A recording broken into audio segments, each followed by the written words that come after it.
I want to start off with just a question of you all.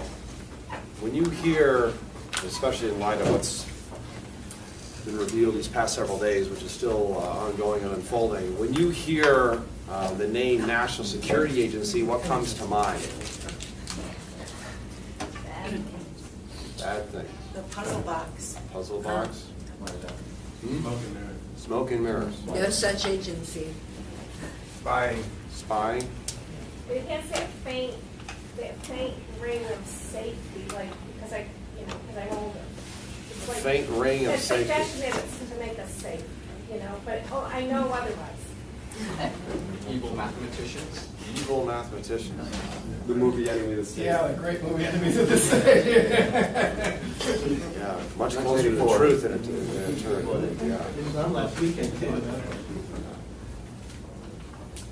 Anything else come to mind? National security? When you hear national security, We have none. but isn't that what the government's supposed to do, is provide for the common defense as one of the two key responsibilities under the Constitution, is provide for the common defense. There's also the general welfare clause. So I'm just playing devil's advocate here for a moment. So it's really critical to establish the context for NSA. I was inside that system for a number of years as both a contractor and then as a senior executive. But all kinds of things have been attributed to NSA. And because it's so secret, it's hard to sometimes know. And now you're getting information that's being revealed in the press that has opened up a significantly large window. And it's just a window of a much larger house, by the way. But a significantly large window, and when you see inside those dark rooms of that place called NSA, it's quite revealing. So I want to take you on a little bit of a trip here in terms of security. So here's the transition question. When you hear the word privacy, what comes to mind? Confidentiality. Confidentiality. Well, of everything Jessica mentioned, what I really resent is that when I'm using my MTA card, that's also part of it, where I go, and also the Easy Passes. That's the one that I feel These are I all- should be able to move freely, and people shouldn't know Move freely. if I'm visiting family or, riding downtown. Okay. What comes to mind? Anybody else? What comes to mind when you hear privacy? Is it Brandeis. Brandeis? Invasion. Invasion. Dissent. Dissent. The right to break the law. Right to break the law. Yeah. Breathing space. That's an interesting phrase, particularly in the context that you're the government in secret. Right. They give themselves license to break the law for your own good. Any other? Because I'm going to really paint a really stark picture. Because I think part of all the hoopla and all these revelations and people having ringside seats, seeing, at least peering into part of the dark corners of NSA, I think we sometimes lose the context. We may possibly lose the context for what's really at stake here. Because NSA is an awesomely powerful, extraordinarily powerful institution of the United States government. And it came to being in the early years of the Cold War. You have to remember its history. And the original presidential directive that brought it into being in 1952 still remains mostly secret to this day. So, and here it is, 60 years later. And it's in the front page news, except the New York Times. So I'm going to create a little scenario for you. For a moment, just kind of parse through your entire life and every transaction you have ever made. Any record that exists on you, all your emails, your tweets, everything that Jessalyn mentioned, all of it. You know somebody that know somebody, but you don't know them. And with all that information, oh, by the way, all your passwords as well, and every single account. And you're going to give a total stranger in your own country complete access to that. You trust your fellow citizen, don't you? They're not going to do any harm. So you're going to give them everything there is to know about you.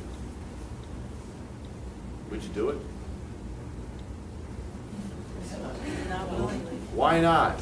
This is a critical question we have to answer for ourselves. Nobody's business. It's nobody's business. It's none of their business. None of their business. I have rights under the Constitution. You have rights under the Constitution. Wow. We're going to talk about rights under the Constitution in the context of what happened to me, because that's, by the way, that's what I had stood up to support and defend as an oath. An oath to an idea which included the people having rights that could not be taken away by the government. Okay. Why else would you be reluctant to give your entire life? We're talking everything, you know, all the papers, all your little secret things where you've got your account information that you might forget, or unless you've got like one password on your computer that, you know, keeps track of all that. Even that might be compromised. Will you consent to it? Consent. Interesting word, consent. Power, is power. Power? Well, no one I asks. think about manipulation. Manipulation. Yeah, some things are embarrassing. Some things are embarrassing. You won't act freely. You cannot act freely. if You cannot act freely. You're That's a being observed. wow. This is great because that's a critical You're component. being observed. You can't act as you would. Yeah, wow, being observed. Yeah, I'll talk about being observed. What it does to you, how it corrodes society. But a fellow citizen. So let's bring it a little bit closer. It's your next door neighbor. Going to do the same thing? You're going to give your next door neighbor all the same information. It's also an inequality. They know, but we don't know. They know all about us, but we know nothing about them. I think that's critical. Yeah, do I get all their stuff? Oh, you get all their stuff. The gentleman raised an interesting point, and with consent, like I give my neighbor things to watch my house while I'm gone.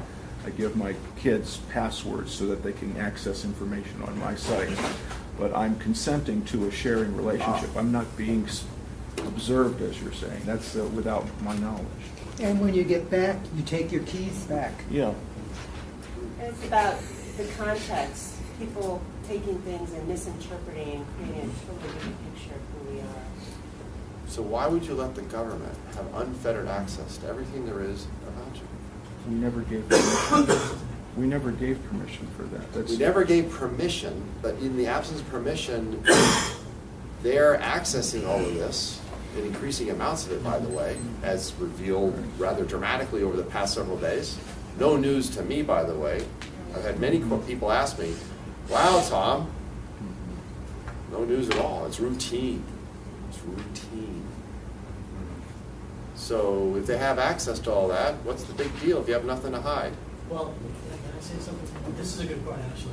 And the thing, I think the proponents of this national security policy that, you know, this movement that's going on and to invade our privacy, I think if the government were righteous and we trusted them, then it will be okay, because proponents actually say that they're looking out for communications that send up red flags, that sort of data mining that indicates as a preemptive strike in order to keep us safe where the terrorists are, who's communicating with the enemies of the state. They say that. That's the big meme. That's a big meme. They're rolling back out again. I think it's a matter of It's our trust. job to keep you safe. Is there anything in the Constitution that obligates the government to keep you safe? I can't find it anywhere. And especially a government whose enemies of the state include us. Ah, With a government that's been fueled by greed and racism, who's the enemy?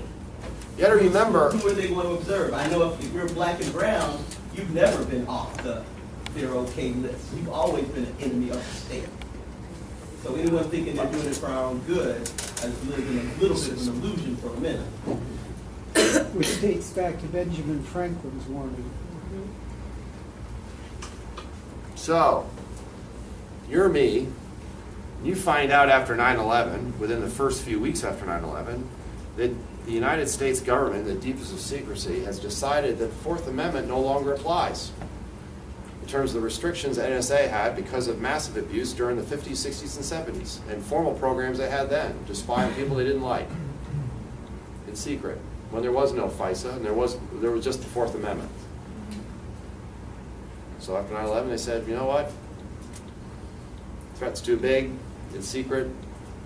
We're just going to bypass the Fourth Amendment, all the restrictions that we have in place, 23-year legal regime called Foreign Intelligence Surveillance Act, and we're just going to sweep up what we need to, because we need to make Americans feel safe again.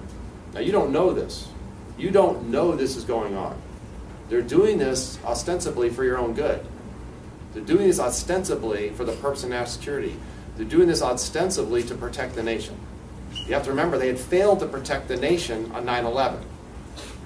They had failed. The event itself is a fundamental systemic failure of the system.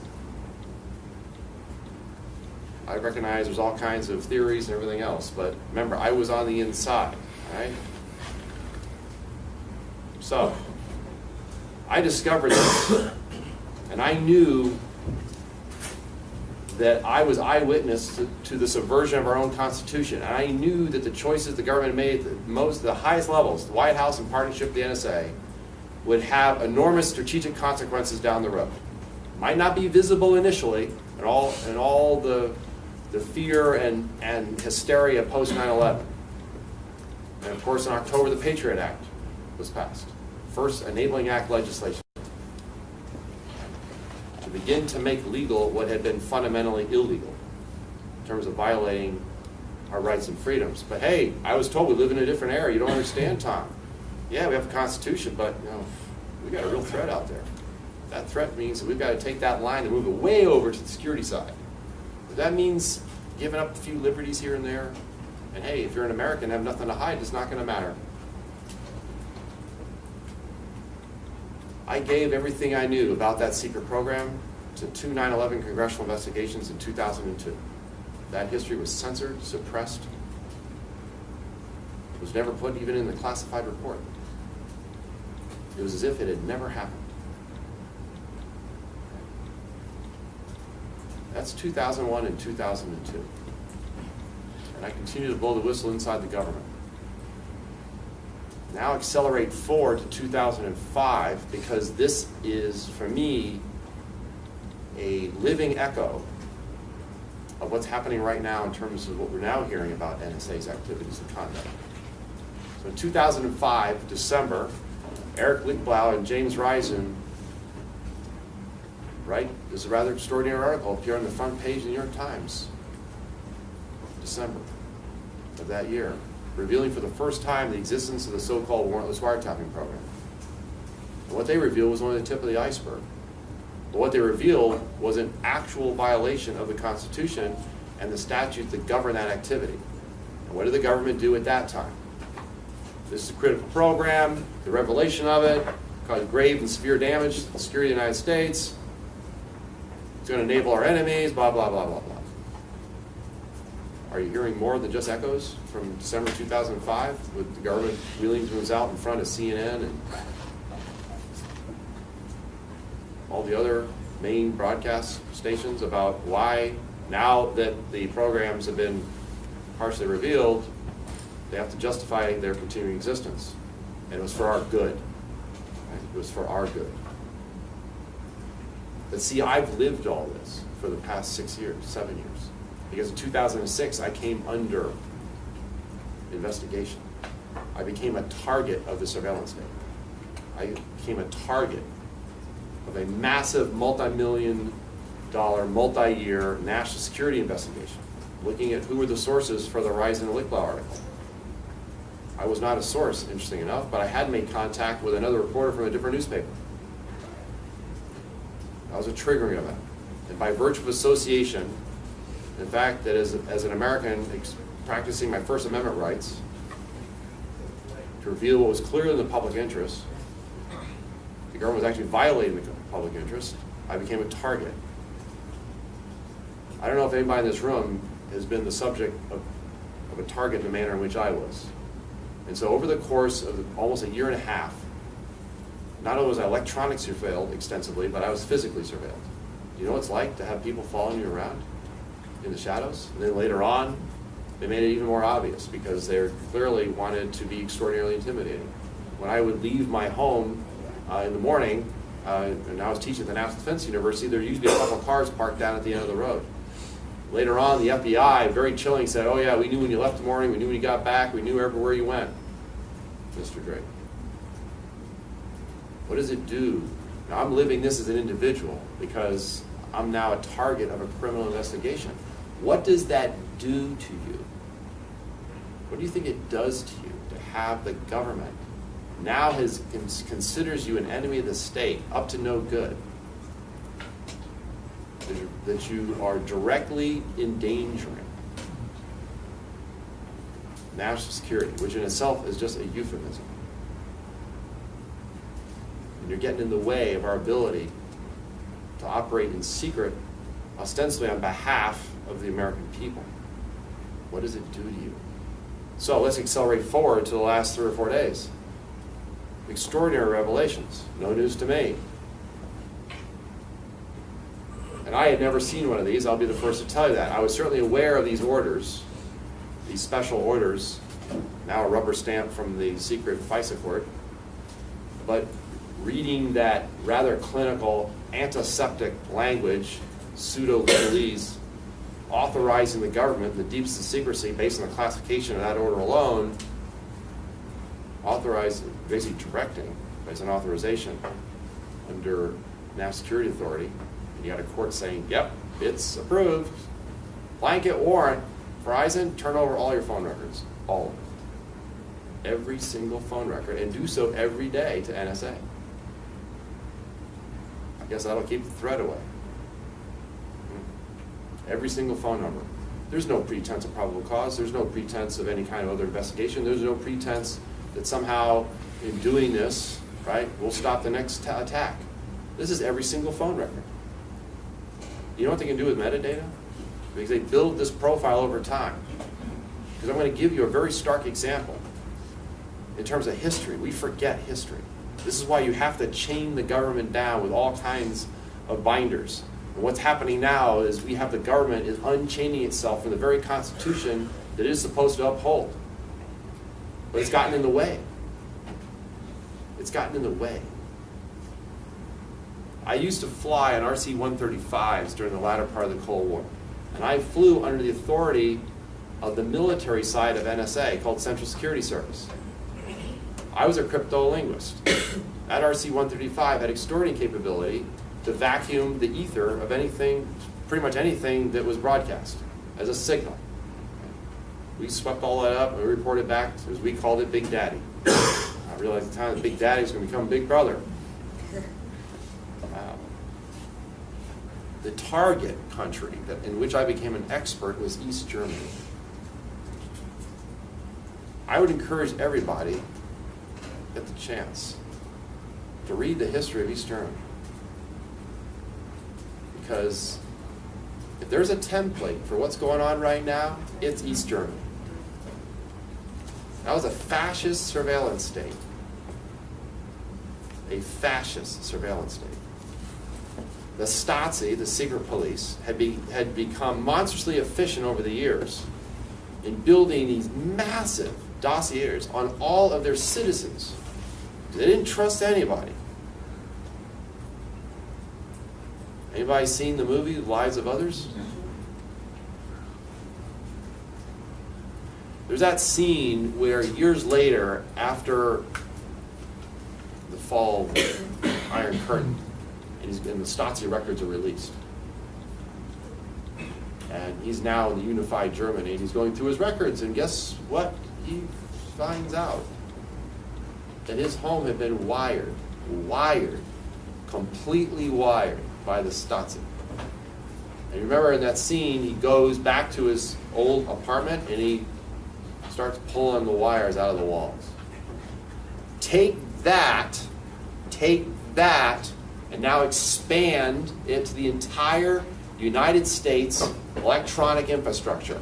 and every single company, and every single concern, and every single telecom, and every single internet service provider. Because guess what's been revealed in the last few days? And it's still just the tip of the iceberg, folks. A program called PRISM. Secret agreements with, how many have Google accounts, Gmail accounts in this room? Don't have to raise your hand. Or Yahoo, or Microsoft, Facebook. Secret agreements with the government has a direct pipeline in to the servers that are hosted by those same companies. What does that tell you? East Germany was a rather small company, a small country, about 16 and a half, 17 million people.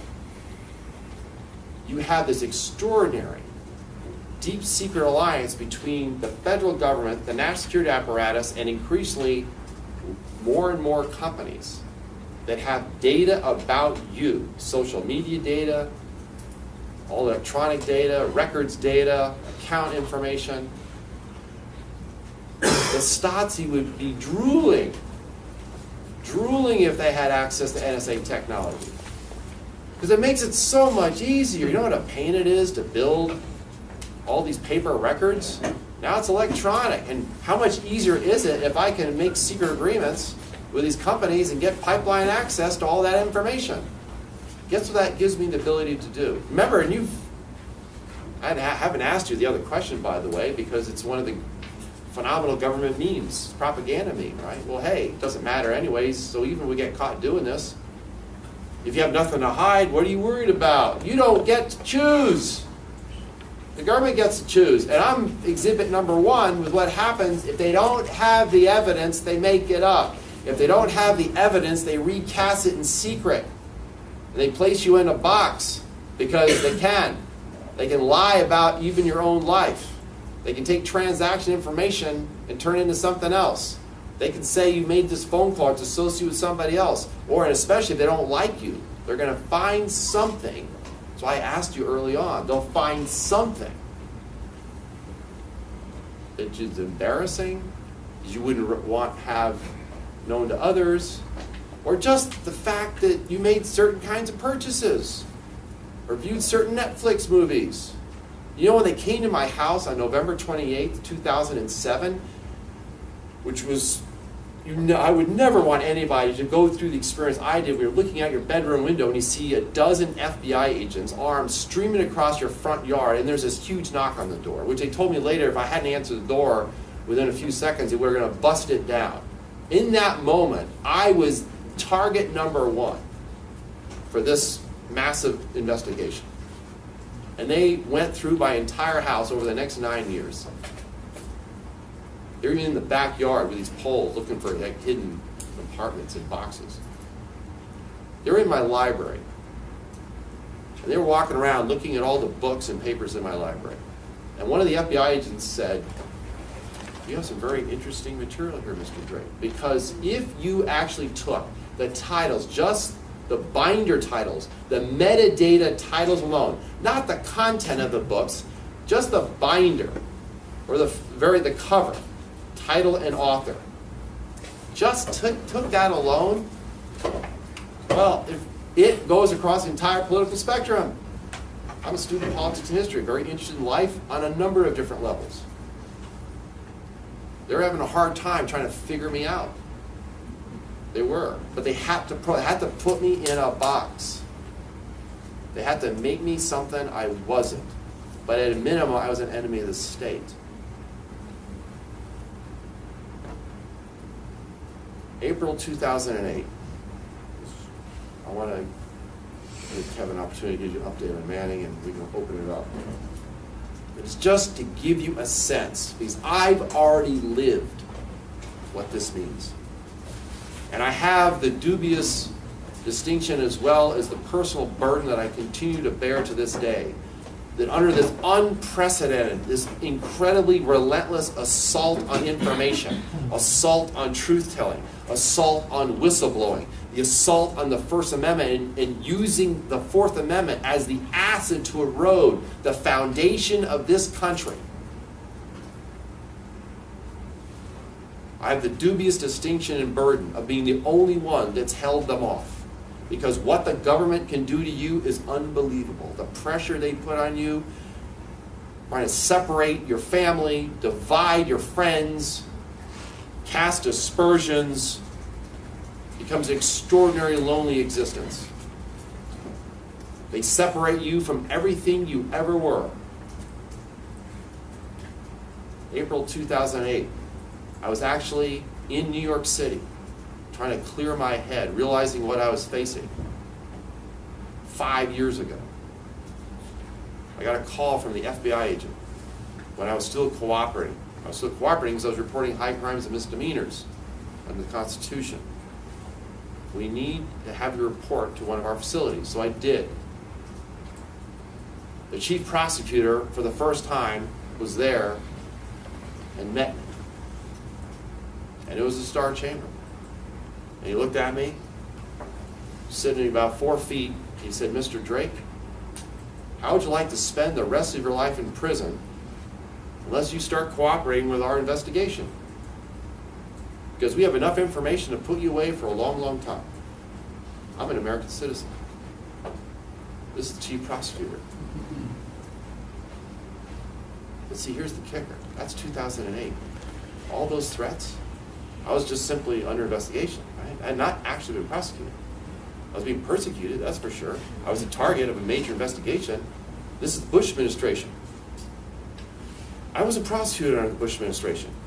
In fact, my private attorney figured, and other people in my life figured, I'd go back to normal. I'd actually be able to go back to the government. It would all end.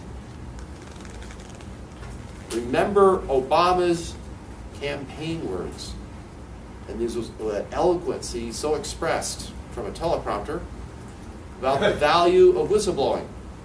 4 years later, he was bragging about being the administration far more than any other all others combined, and going after the truth tellers and the whistleblowers and the leakers.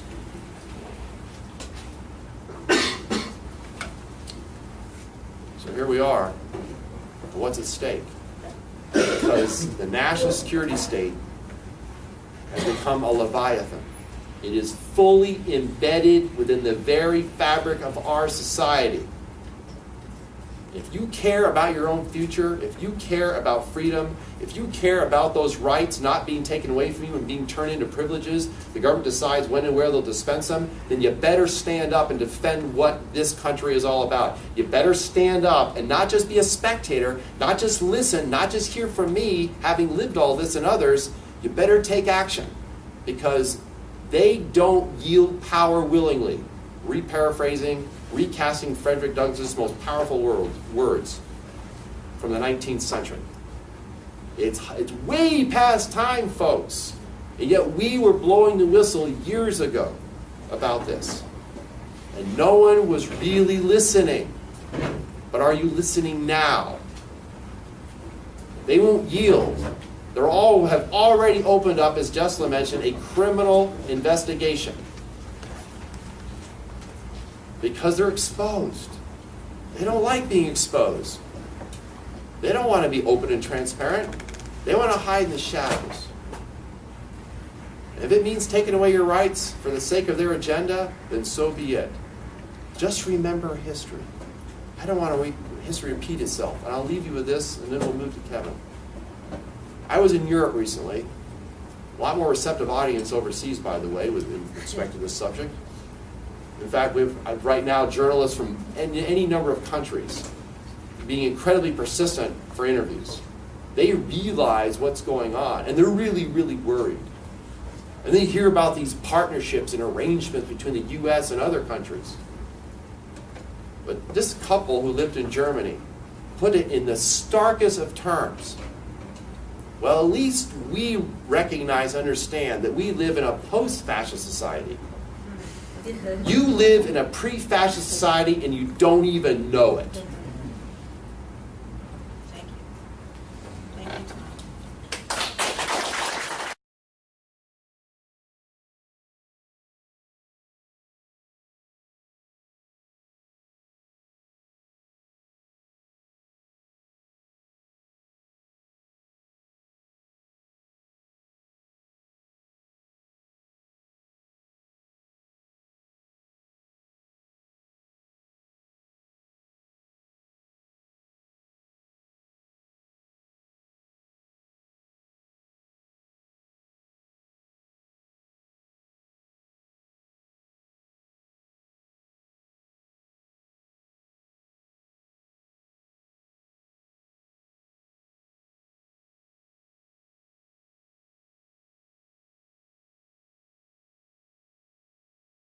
I want to start off with just a question of you all. When you hear, especially in light of what's been revealed these past several days, which is still ongoing and unfolding, when you hear the name National Security Agency, what comes to mind? Bad thing. The puzzle box. Puzzle box? Smoke and mirrors. Smoke and mirrors. No such agency. Spying. Spying? It has that faint ring of safety, like, because I'm older. It's like Faint ring of the safety. suggestion that it's to make us safe, but I know otherwise. Evil mathematicians. Evil mathematicians. We move up a significantly large window, and it's just window of a much larger house, by the way, but a significantly large window, and when you see inside those dark rooms of that place called NSA, it's quite revealing. So I want to take you on a little bit of a trip here in terms of security. So here's the transition question. When you hear the word privacy, what comes to mind? Confidentiality. Confidentiality.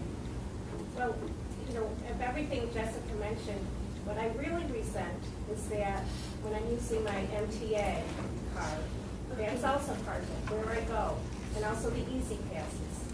That's the one that I feel These are I all- should be able to move freely, and people shouldn't know Move freely. if I'm visiting family or, riding downtown. Okay.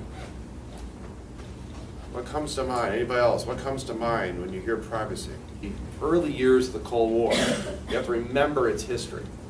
And the original presidential directive that brought it into being in 1952 still remains mostly secret to this day. So, and here it is, 60 years later. And it's in the front page news, except the New York Times. So I'm going to create a little scenario for you.